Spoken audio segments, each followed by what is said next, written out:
का तरीका revision. So start rigorous revision of all the topics that you have completed. और syllabus बहुत vast है ईएसी का, रिवीजन करने में भी आपको बहुत टाइम लगेगा। सो स्टार्ट प्लानिंग और revision and execute that. Next क्या है सर, एक से ज्यादा सब्जेक्ट डेली कैसे रिवाइज करें? क्यों भैया, जब मैंने बोला 20% टाइम देना है आपको, मैं मान के चल रहा हूँ कि आप 5 घंटे पढ़ते हो सेल्फ स्टडी के, 20% टाइम हुआ 1 घंटा। अगर आपके 2 सब्जेक्ट हो गए तो आप आधा आधा घंटा सब्जेक्ट ही रिवाइज करोगे, तो रिवीजन तो आधा आधा घंटा ही हुई ना आपकी। 1 घंटा टोटल रिवीजन करता हूँ मैं और आधा आधा घंटा करूंगा, ये चीज रोज करूंगा। I do it for daily. तो रिवीजन का कोई फिक्स्ड टाइम थोड़ी ना है कि 10 दिन बाद ही रिवीजन की जाएगी। रिवीजन रोज का प्रोसेस है। डेली आपको 20% टाइम इन्वेस्ट करना है रिवीजन के अंदर। एक डाउट है, पीएसयू में सिर्फ गेट के बेसिस पे ही होती है या पीएसयू कुछ पीएसयू ऐसे हैं जो अपने लेवल पे भी एग्जाम कराते हैं, तो गेट के बेसिस पे अब लेने लग गए, बट खुद का एग्जाम भी कंडक्ट कराते हैं वो। My job timing is from 8 a.m. to 8 p.m. in hydro project and didn't make it to final list of BPSC. Sir, should I quit job or change job profile for EAC preparation? अंकुर देखो, job profile change भी करोगे, जहां भी जाओगे वहां काम तो करना पड़ेगा। If you really want to crack any examination you have to give dedicated time to it. तो आप ये सोचो कि मैं 2 चीजें कर लूंगा एक साथ, 8 से 6 हो जाएगा, तब भी पूरी एनर्जी तो ड्रेन ही हो जाती है जॉब के अंदर, क्या एनर्जी बचेगी आपके पास पढ़ने की? तो अगर आपका सही में ड्रीम है कोई एग्जाम क्लियर करना, छोड़ो जॉब, अपनी तैयारी में लग जाओ। कोई दिक्कत वाली बात नहीं है, 1 साल ही लगेगा, 1-1.5 साल लगता है, पेपर निकल जाएगा आप आराम से। रिवीजन नोट्स के मारे या क्वेश्चन, रिवीजन नोट्स का ही करना होता है, क्वेश्चन का रिवीजन नहीं होता। क्वेश्चन की कौन सी रिवीजन होती है? रिवीजन में क्या करना चाहिए? रिवीजन में बेटा नोट्स रिवाइज होते हैं। नेक्स्ट क्या है सर, बता दो, आईएएस का प्रिपरेशन कर रहा हूँ, सीक्वेंस वाइज कौन कौन सा सब्जेक्ट स्टार्ट करूँ, मैं कंफ्यूज हो जाता हूँ। बेटा सिलेबस उठाओ, एक टॉपिक उठाओ पेपर 1 का, एक टॉपिक उठाओ पेपर 2 का। पेपर 1 का पहला टॉपिक है मेरे ख्याल से बीएमसी, पेपर 2 का पहला टॉपिक है मेरे हिसाब से फ्लूइड मैकेनिक्स। तो यहाँ बीएमसी उठा लो, यहाँ फ्लूइड मैकेनिक्स उठा लो। फिर यहाँ पे दूसरा टॉपिक आ जाता है आरसीसी, वहाँ पे दूसरा टॉपिक आ जाता है सॉइल। फिर यहाँ पे तीसरा टॉपिक आ जाता है सोम, वहाँ पे फिर आ जाता है एनवायरमेंट। फिर यहाँ पे आ जाती है हमारी स्टील स्ट्रक्चर, वहाँ पे आ जाती है डब्ल्यूआरई और हाइड्रोलॉजी। फिर यहाँ पे हमारा टॉपिक आ जाता है स्ट्रक्चर्स, वहाँ पे हमारी टॉपिक आ जाती है ट्रांसपोर्टेशन। फिर यहाँ पे टॉपिक आ जाता है सीपीपीएम, वहाँ पर टॉपिक आ जाती है हमारी एक सर्विंग। तो हो गए 2 सब्जेक्ट आपके। तो सिलेबस रखो अपने सामने, एक पेपर 1 का उठाओ, एक पेपर 2 का उठाओ। इसमें भी इस चीज को सेलेक्ट करने में इतनी परेशानी क्यों हो रही है सर?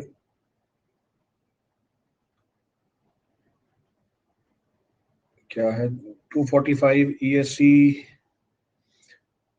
मैंने आपका जियो टेक्निकल रिकॉर्डेड स्टार्ट कर दिया था और 43 लेक्चर्स हो गए हैं, बट स्ट्रेस पर आके थोड़ी प्रॉब्लम आ रही है, कंफ्यूज हो गया कि लाइव करूं या रिकॉर्डेड ही कंटिन्यू करूं। जिस टॉपिक में आपको प्रॉब्लम आ रही है वो आप लाइव कर लो, लाइव आएगा ही कभी ना कभी, तो वहां पे कर सकते हैं आप।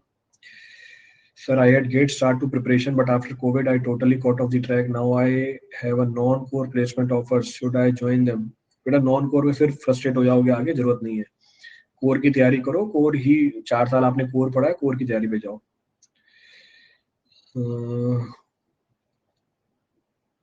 क्या लिखा हुआ है सर, आई रियलाइज इंजीनियरिंग में मेरा कुछ नहीं होगा, कैन आई चेंज करियर? बिल्कुल, इसमें सोचना ही क्या, जब आपने ये रियलाइज ही कर लिया कि इंजीनियरिंग में कुछ नहीं होगा, तो उसी समय आपको दूसरा चीज ऑप्ट कर लेना चाहिए कि इंजीनियरिंग ही थोड़ी होती है लाइफ, बहुत सारी चीजें हैं दुनिया के अंदर।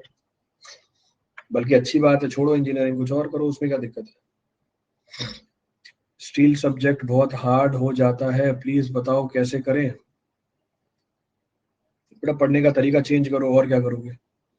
जो चीजें समझ में नहीं आती है उसके अंदर और टाइम इन्वेस्ट करो। तो जो चीज जितनी हार्ड होती है आपको लगती है, उतना ज्यादा टाइम इन्वेस्ट करना है आपको उसके अंदर। मैं महाराष्ट्र स्टेट जेई की तैयारी कर रहा हूँ, तो कौन से सब्जेक्ट पहले करूँ? इस डीप फिर से कोई सीक्वेंस है नहीं, सारा सिलेबस करना है। आज के टाइम पे कंपटीशन ही इतना है, कोई चीज छोड़ के नहीं जा सकते। You have to prepare the entire topic. DPP कहाँ से करूँ क्वेश्चन प्रैक्टिस?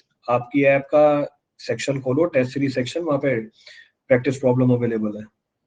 एक बार खोल, जो जो चीज यूज कर रहे हो उसे एक बार एक्सप्लोर तो करो, सब कुछ अवेलेबल है उसमें। दिसंबर से पहले रिमेनिंग सब हो जाएगा क्या सर? वो आराम से हो जाएगा, दिसंबर से पहले क्या दिक्कत है? दिसंबर तो बहुत दूर पड़ा है, करा तो दिया आपको। कितने टॉपिक करा दिए? फरवरी से स्टार्ट हो गई थी दूसरी साइकिल, फरवरी के बाद फ्लूइड मैकेनिक्स, सोम, एनवायरमेंट, जियो टेक्निकल, अभी आरसीसी, 5 सब्जेक्ट तो चल रहा है अभी। 1 या 2 महीने में 5 सब्जेक्ट खत्म हो जाएंगे, पैरेलली कोई दूसरा टॉपिक भी स्टार्ट हो जाएगा, आराम से हो जाएगा दिसंबर से पहले। सर कोई मूवी सजेस्ट कीजिए सर। मूवी मैंने भी नहीं देखी यार, अभी लास्ट कौन सी मूवी देखी थी मुझे भी ध्यान नहीं है। तो लास्ट मेरे को भी ध्यान नहीं आ रहा कौन सी मूवी देखी थी मैंने। शॉर्ट नोट्स नहीं बन पा रहे हैं, फुल नोट्स डिवाइड करने में काफी टाइम लगता है, what to do? If you do daily revision, full length notes करने में भी कोई टाइम नहीं लगेगा, आप डेली रिवाइज नहीं कर रहे हो तो शॉर्ट नोट्स की रिक्वायरमेंट नहीं है। Go for daily revision, no time will be required for revision of full length notes also. Thank you sir, आज का हो गया, काफी नॉलेज मिल गया। चलो thank you, bye, good night. सारा सिलेबस हो चुका है तो स्टेट ही गई कंबाइंड, बिल्कुल सारा सिलेबस हो गया तो कंबाइंड प्रिपरेशन करो। Sir sir sir sir sir, बोलो बोलो बोलो बोलो। लॉग स्केल बता दो एक बार। लॉग स्केल एस के दुकल पर नहीं तो बेटा किसी की क्लास लगाओ। अगर एस के दुकल पढ़ने से भी समझ में नहीं आ रहा, स्टील आपने खुद पढ़ ली समझ में नहीं आ रहा, तो किसी की क्लास लगा लो। तो कोई भी एक एजुकेटर ले लो, उसकी क्लास ले लो आप, कोई दिक्कत नहीं है इसके अंदर। दुष्यंत सर ले रहे हैं स्टील की क्लास, आप उनकी क्लास लगा लो। सर आप कौन हो? मैं इंसान हूँ, बाकी सर हूँ, आपने बोल तो दिया। मतलब क्वेश्चन में ही आंसर लिखा हुआ है और फिर बोल रहा है कौन है सर, आप कौन हो? मैं सर हूँ, खुद ही तो बोल रहा है सर आप कौन हो। अब हद इंसान है, खुद ही बोल रहा है, मतलब ये तो वही वाली बात हो गई कि आरोहन तो कौन है? भाई आरोहन ही है, और कौन है? एक्सेलरेट तो कौन है? एक्सेलरेट है वो।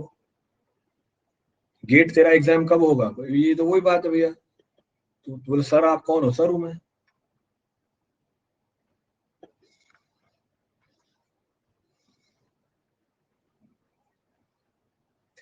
सर नेक्स्ट ईयर पीएसयू की वैकेंसी इंक्रीज होंगी? हाँ होनी चाहिए, they should be increased. PSC 245 margin वाली बात है, मार्जिन में। गेट के क्वेश्चन में टाइम लग रहा है, कैसे स्पीड बढ़ाए? प्रैक्टिस करो, टाइम लगेगा। गेट के सवाल इतनी जल्दी नहीं होते हैं। If you know if you know the entire concept then only you will be able to attempt that. तो गेट के सवालों को करने में टाइम लगता है इन कंपैरिजन टू ईएससी, तो परेशान मत होना शुरू में। कीप ऑन प्रैक्टिसिंग इट, जैसे जैसे प्रैक्टिस करने की आप फ्रीक्वेंसी बढ़ाते जाओगे टाइम कम होता जाएगा अपने आप। तो परेशान मत होना गेट के सवालों के अंदर। यूपी में जेई का एग्जाम होगा या नहीं? 5 सालों से नहीं हुआ। बेटा ये तो वो पीएससी डिसाइड करती है, मैं डिसाइड नहीं करता इसका, I don't decide that. Civil engineering के किस फील्ड में ज्यादा स्कोप है? सिविल इंजीनियरिंग में स्ट्रक्चर्स और ट्रांसपोर्टेशन में ज्यादा स्कोप है, तो दोनों में से कोई सा भी उठा सकते हो आप, दोनों में से कोई एक उठा लो, आइदर स्ट्रक्चर और transportation. Good night sir, good night. Sir एक बार थैंक यू सर, एक बार थैंक यू सर, ठीक है भाई, एक बार थैंक यू। बार्क में मेजर मार्क्स कौन से सब्जेक्ट है? अभी टॉपिक मैंने बताया था आपको, स्ट्रक्चर होगा, आरसीसी होगा, सॉइल होगा। तो बार्क में स्ट्रक्चर मिलेगी आपको, आरसीसी मिलेगी, सॉइल मिलेगी। नेक्स्ट, ईएससी के लिए स्टैंडर्ड बुक्स पढ़ना जरूरी है? नहीं, कोई जरूरी नहीं है। If you are done with your notes, अगर आपने नोट्स कर लिए हैं, it is more than sufficient, और कुछ करने की जरूरत नहीं है आपको, nothing else is required. Next, is there any chance of increasing the vacancy next year? हाँ next year central engineering services roads की वैकेंसी बढ़ जाएगी, तो मेरे हिसाब से कोई फर्क नहीं पड़ना चाहिए। तो अगर रेलवे की वैकेंसी नहीं भी आती है, उसको कंपनसेट करने के लिए आपके सेंट्रल इंजीनियरिंग सर्विसेज रोड की वैकेंसी आ जाएंगी, तो अप्रोक्सीमेटली 200 वैकेंसी का प्रपोजल डला हुआ है, वो नेक्स्ट ईयर जुड़ जाएंगी।